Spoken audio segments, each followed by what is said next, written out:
A Karen mother tries to get me arrested after accusing me of stealing from her child, after her own child tried choking me. Here's what happened. I was recently accused of stealing from a child I used to babysit. The child had tried to choke me, and I had refused to give him a ball that my cousin and I had found. His mother had called me screaming and threatening to call the police. Here's how it went down. So, when I was still in high school, I used to babysit, and I found a job in my neighborhood babysitting the brother of a child with autism. The mom had a nanny for the autistic child, but needed help with the other child, since the dad always worked abroad, and she had work and other things to do as well. When she told me about the job, she explained that in general, all I had to do was help him with simple stuff, like playing with him and making him do his homework. The problem started with the pay I was receiving, only around $8 an hour, compared to the amount of work I actually had to do. I had to help him do his homework, more often than not doing it myself. Whenever the child grew sick of doing his homework, the mom expected me to sit there and do it myself. I once had to write a few pages of an essay for his stead while he was playing in his room. The entitled mother kept checking on me and wouldn't let me leave before the essay was done. But that was just an example, and it's not where the real problem started. A few weeks later, after I started working at their house on my day off, my cousin was visiting me, and we decided to go play basketball at the field near my house. This field is a communal field for the neighborhood and is located inside of a primary school near the gym. A common problem with this field is that a lot of times balls get stuck on a lowered roof of the gym, and the same thing happened to me and my cousin. So the story goes like this. In order to get our ball down, my cousin had climbed onto the lowered roof, and what he found there was another really good soccer ball, which probably got stuck there before. It was late in the evening, so we were the only ones on the field at that time. As my cousin was rescuing the balls from on top of the roof, the child I was babysitting arrived at the field, seeing what we were doing. Once the child saw my cousin hand me a really good soccer ball from on top of the roof, he immediately ran and tried to snatch it off of my hands, claiming he wanted that ball. I, of course, refused to give it to him. Me and my cousin wanted to play some soccer with that ball, but the kid wouldn't let us go. So what I suggested was that if he can make a goal while I'm the goalkeeper, he can have the ball for himself. He had 8 tries. I was always a small child, while this kid was almost as tall as me. But I've always prided myself on my goalkeeping abilities. As such, he didn't manage to make a goal. Seeing as he had lost, he went into a rage as he climbed onto my back and tried to choke me. I couldn't release myself from his hold, and only my cousin, which was a lot bigger in size than both of us, managed to tear him off of me, and the kid got scared and ran off. At the time, I realized I can't babysit this kid anymore, but I did not think of calling his mom, telling her what he had done. As I was catching my breath and my cousin was taking care of me, I suddenly received a phone call. Apparently, the kid had called his mom, telling her what had happened, portraying it as though he had found the ball first and we took it from him. As soon as I picked up the phone, I heard screams from the other side, telling me to give the ball back to the kid. As I assumed he didn't tell her the full story, I tried explaining what had happened and telling her that, in fact, we were the ones that found the ball first, at a fair competition even though we didn't have to. And when her kid had lost, he tried to choke me. The mom told me that she didn't care what her child did. I have to give him the ball and apologize in front of him, since I am bigger than him and he deserves to get the ball, completely ignoring the fact that her child choked me. I, of course, refused to give the ball to her child, telling her I will no longer work at her home and hanging up the call. No longer feeling like playing, my cousin and I went back to my home. I live a 5-minute walk away from the field, but not even half the way back, I got another call from the mom. Thinking maybe she calmed down and wanted to apologize, I picked up the phone. Again, as soon as I picked up the phone, I hear screams in my ears, telling me not to move since she is calling the police. I asked her why would she call the police. It was a kid's fight, and her son was the one that did all the physical violence to me. She kept screaming, so I hang up the phone. Arriving at the elevator in my building, I got another call. I didn't even answer this call, immediately blocking it and entering the elevator. As soon as I got out of the elevator, I got another call. This time, I did answer. As soon as I answered it, again, all I heard was screams telling me she was going to call the police on me, and also that she knew where I lived. Taking that as a threat, I immediately told her that I will call the police on her if she ever comes to my house. I hang up the phone call one last time and blocked her number. I know she kept trying to call and send texts to me. She sent me angry emails as well, but I never got back to her. I think you handled the situation very well, although I reckon you should have instantly gone to the mother and told her your side of the story first, rather than letting the kid feed her lies that she's going to believe. There's no need for you to worry about anything, as you haven't done anything wrong at all. If Karen keeps bugging you and screaming demands down the phone, you could take legal action against her to prevent her from contacting you again.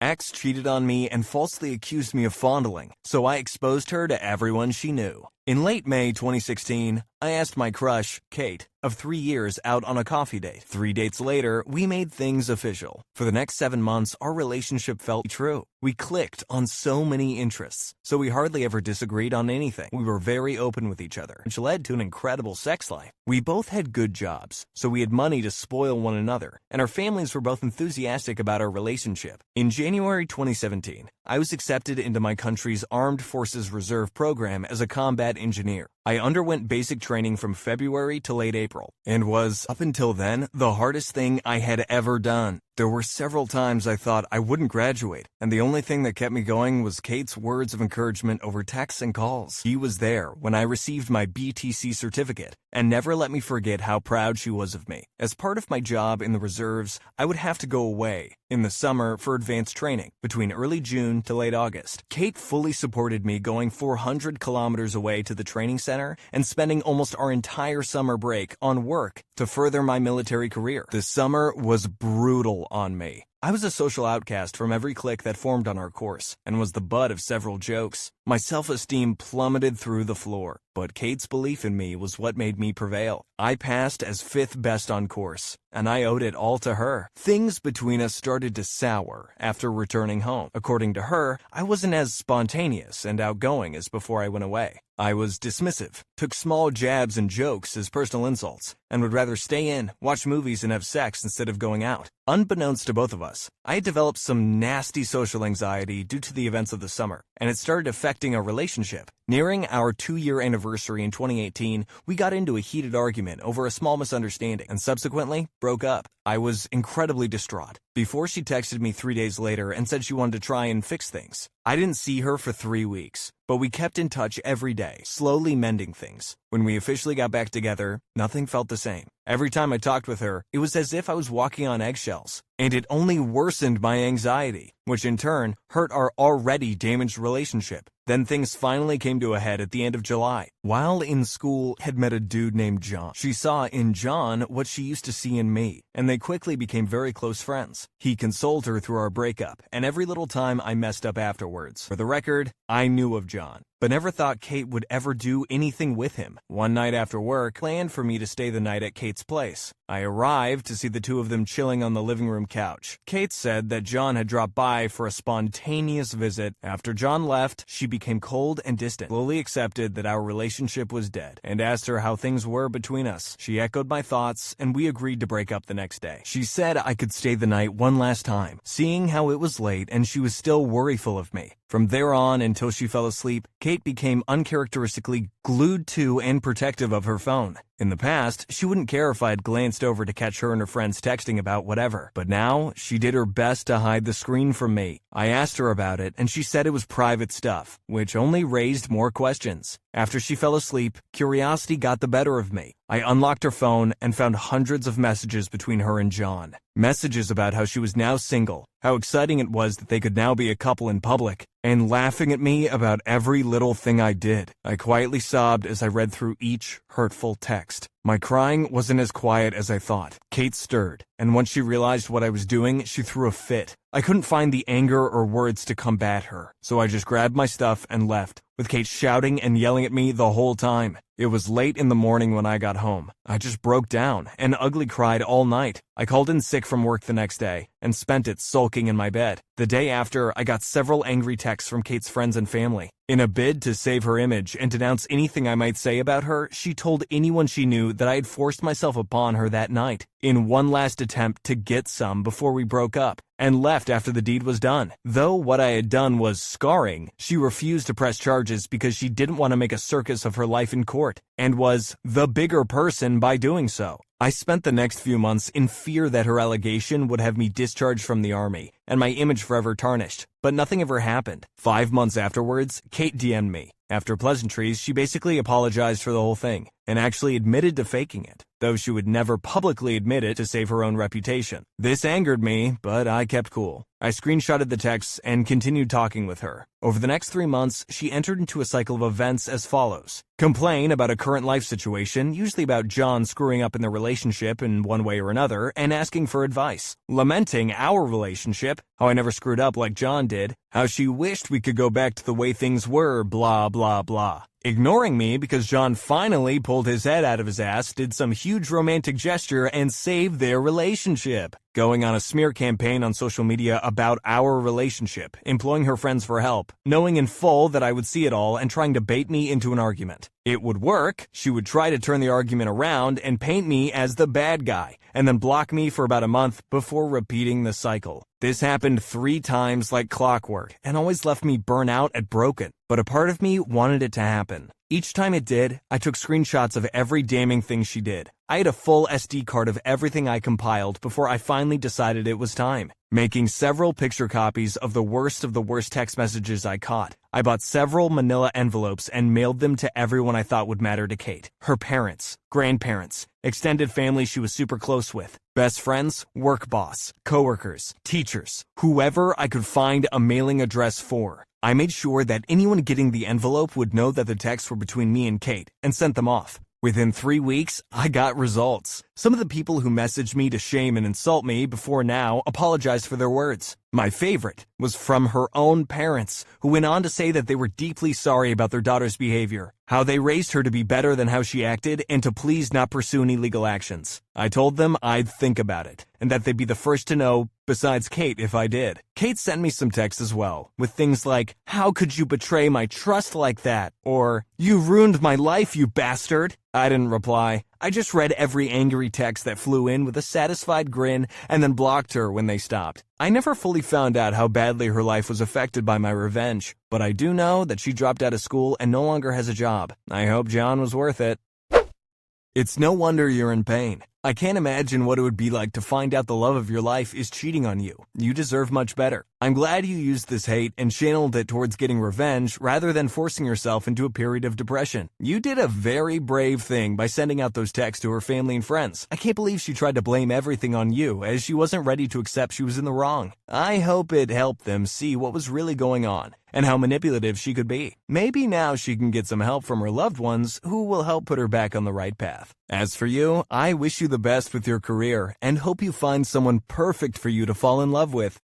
Parents would rather have the dog at Christmas than me, their daughter. I, 26-year-old female, have been dealing with a certain issue revolving around my sister's dog, Clifford, for about 2 years. Clifford is a pit bull my sister adopted 5 years ago. And while I don't believe pit bulls are an evil breed that should be destroyed, I strongly believe that pit bull owners need to take their ownership very seriously, given the size and strength of the breed. My sister is not one of those people. While he started out as the sweetest pup, over the past 2 years or so, Clifford has started biting people. One of those people has been my partner of 4 years. It's so strange, because my partner and Clifford used to snuggle together on the couch when we would pet sit him. But last Thanksgiving, Clifford bit my boyfriend. This was extra upsetting because my partner had been seriously bitten by our dog, Heather, a week prior after she had a one-time seizure. Heather is a tiny chihuahua, but she still managed to break skin and cause bruising. Clifford is a much bigger dog, so while he didn't break skin, my partner was understandably worried about what Clifford could do should his behavior escalate. Worse, Clifford was allowed to continue to roam the house untethered and allowed in my partner's space after the bite happened. My family made it clear to me that my partner was overreacting to the whole situation. Clifford was sent to boot camp. My sister admitted that it did not fix the problem. Christmas was coming up, and Clifford was going to be in attendance. My partner, understandably, didn't want to be there. I told my mom that we wanted Clifford put away at Christmas. I was told no. Why? It would hurt his feelings. Mind you, my own dogs weren't allowed at Christmas and had to be left at home. But I guess the feelings of my own dogs don't matter. I asked if he could at least be put away for the 30 minutes we'd spend opening gifts. No, that still was unacceptable. It would be unfair to Clifford. I was told that either my mom or my sister would hold Clifford. I said that was fine, but my sister couldn't hold Clifford if she was also sitting on the floor with us since he'd be too close to us. My mom spiraled into a tirade about how it is her house, her rules. How dare I tell her what to do in her house, etc. I said, that's fine. It is her house. But then we wouldn't be coming to Christmas. She then started to whine about how this was all out of her control.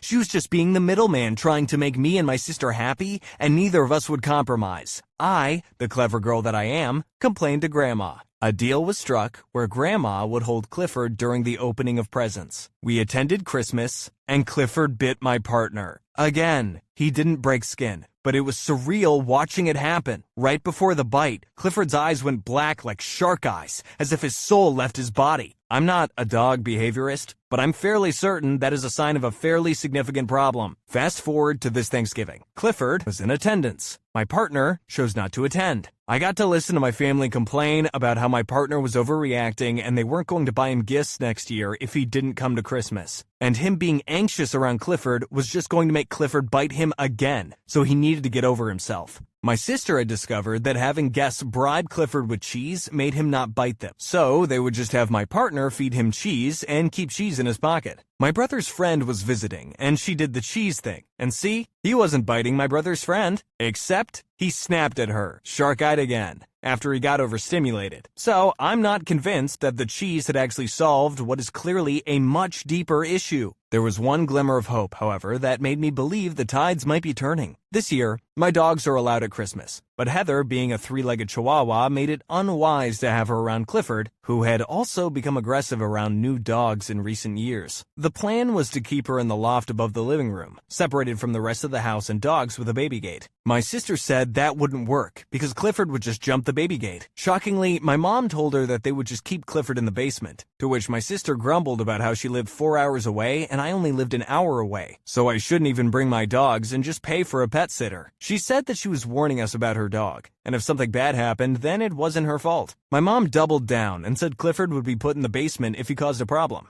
A quick side note for those concerned, after hearing this exchange, I decided my dogs would not be coming to Christmas. They are both little, and I'm not going to gamble with their lives to prove a point. Fast forward again to today. I decided to finally set boundaries. My mom had demonstrated that she was willing to put away Clifford, so maybe there was hope. I told her we needed to talk about Christmas. I explained to her that my partner was still not comfortable about Clifford, and that we wanted Clifford put away. Before I could even finish my sentence, my normally level-headed dad butted in and said they would not be locking him away. I sighed and told them, okay, then we will celebrate Christmas with you on a day when Clifford isn't here. My dad told me it was not right to lock up Clifford all day. My mom immediately started to tell me that my partner needs to get over himself and that she would never lock up my dogs. But I cut her off and told her that none of us had any right to tell my partner how to handle his trauma or to get over his trauma. He was bitten by this dog twice. He had every right to not want to be in the same room with the dog. I then calmly reiterated that we would celebrate Christmas after Clifford had gone home. My mom has already tried to guilt trip me over the whole ordeal, and I'm sure there is much more to come. My grandma, ever supportive, has already set up a day to see me and my partner to celebrate Christmas. I feel like I'm going crazy. Is it really unreasonable to put away a dog in a nice, comfy, finished basement for a few hours because he bites people? Why is this dog's comfort so much more important than the comfort of me and my partner? I'm proud of myself for setting this boundary. But damn, I'm gonna have a lot to talk about in therapy tomorrow.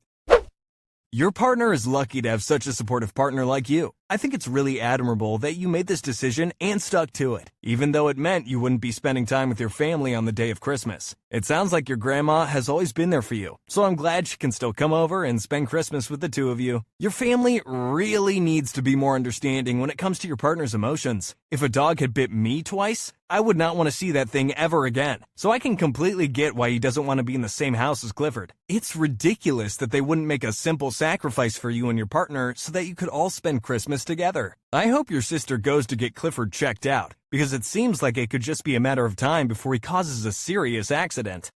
If you enjoyed these stories, be sure to subscribe and hit the bell. Check out the other videos on your screen right now. Otherwise, you're definitely the jerk.